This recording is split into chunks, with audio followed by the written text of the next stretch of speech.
সাহিত্যের দুনিয়ায় স্বাগতম।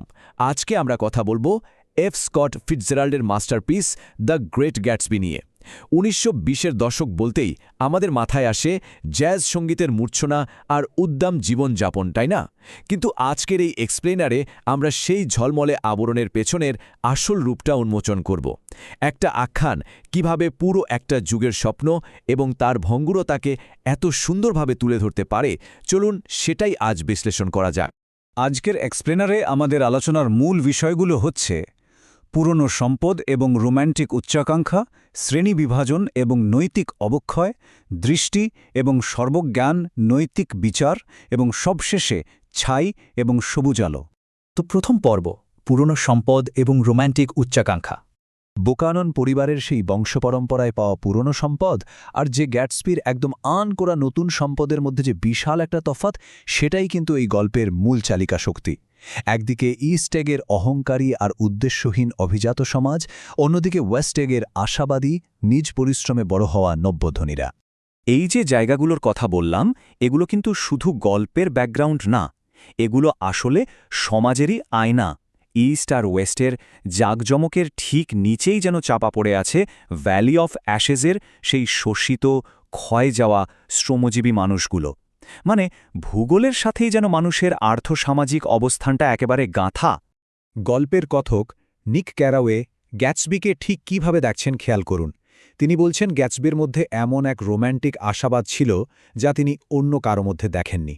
এই চরম স্বার্থপর আর হতাশ একটা সমাজের মাঝে গ্যাটসবির এই আশার অসাধারণ উপহারটাই তাকে সবার চেয়ে আলাদা করে দেয়। আমাদের দ্বিতীয় পর্ব, শ্রেণী বিভাজন এবং নৈতিক অবক্ষয়। ফিটজেরাল্ড কিন্তু সেই সময়ের কঠোর সমালোচনা করেছেন। এই যে বড়লোকদের এত বিশাল পার্টি, এত জাঁকজমক, এর আড়ালে আসলে কি চলছিল?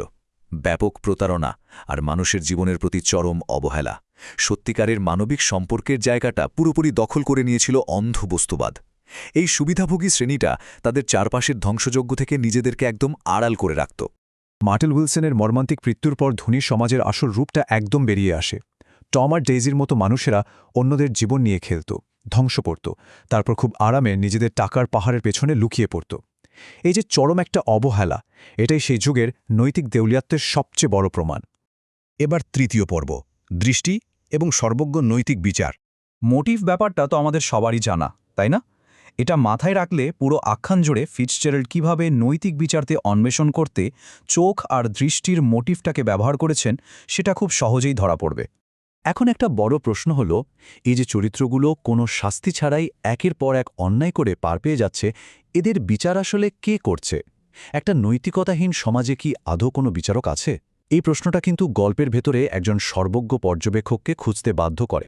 আর এখানেই আসে সেই বিখ্যাত ক্ষয়ে যাওয়া বিলবোর্ডটার কথা, ডাক্তার টি.জে. একেলবার্গের ওই বিশাল নীল চোখগুলো। সমাজের সব অপকর্ম যেন নীরবে অপলোক দৃষ্টিতে দেখে যাচ্ছে ওই বিলবোর্ডের চোখগুলো, ঠিক যেন এক নিষ্ক্রিয় সাক্ষী।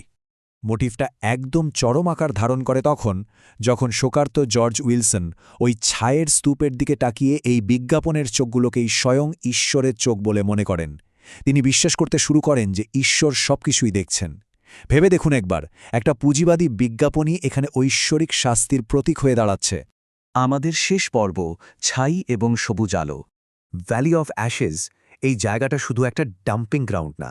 এই যে ঝকঝকে উচ্চবিত্তদের এত ভোগবিলাস, তার যে একটা ভয়ানক পরিণতি আছে, সেটাই এখানে ফুটে উঠেছে। সম্পদের চাকচিক্যের ঠিক নিচেই সমাজের এই পচনশীল রূপটা অত্যন্ত সযত্নে লুকিয়ে রাখা হয়েছে। এখানে লেখকের শব্দচয়নটা খেয়াল করার মতো। এই ছায় যেন আষ্টেপৃষ্ঠে বেঁধে রেখেছে শ্রমজীবী মানুষদের। এটা এমন এক শারীরিক আর নৈতিক পচন যা সর্বব্যাপী, যেন একটা বদ্ধ কারাগার যেখান থেকে বের হওয়ার কোনো উপায় নেই। আর এই ছাইয়ের স্তূপের ঠিক উল্টো দিকেই আছে ডেইজির জেটির শেষে থাকা সেই বিখ্যাত সবুজ আলো। এই আলোটা আসলে কি?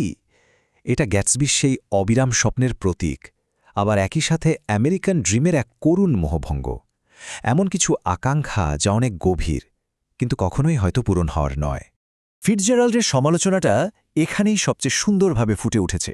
মানুষ যত দ্রুতই স্বপ্নের পেছনে ছুটুক না কেন, স্বপ্ন যেন সবসময় ধরাছোঁয়ার বাইরেই থেকে যায়। গ্যাটসবির সেই অবিরাম দৌড় তো আসলে এক চিরন্তন আক্ষেপেরই প্রতিচ্ছবি।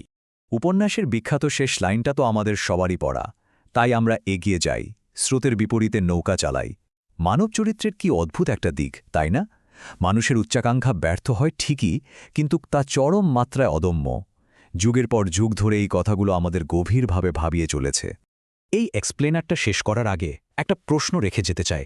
গ্যাটসবির চূড়ান্ত পরিণতি আর সেই সময়কার সমাজের কথা মাথায় রেখে একটু ভাবলে কি মনে হয়? উপন্যাসটি কি শেষ পর্যন্ত আমেরিকান ড্রিমকে আশার এক অনুপ্রেরণামূলক বাতিঘর হিসেবে দেখায়, নাকি পুরোটাই একটা ট্র্যাজিক বিভ্রম? আশা করি আজকের এই বিশ্লেষণটি ক্লাসিক এই সাহিত্যকে নতুন একটা দৃষ্টিকোণ থেকে ভাবতে সাহায্য করবে।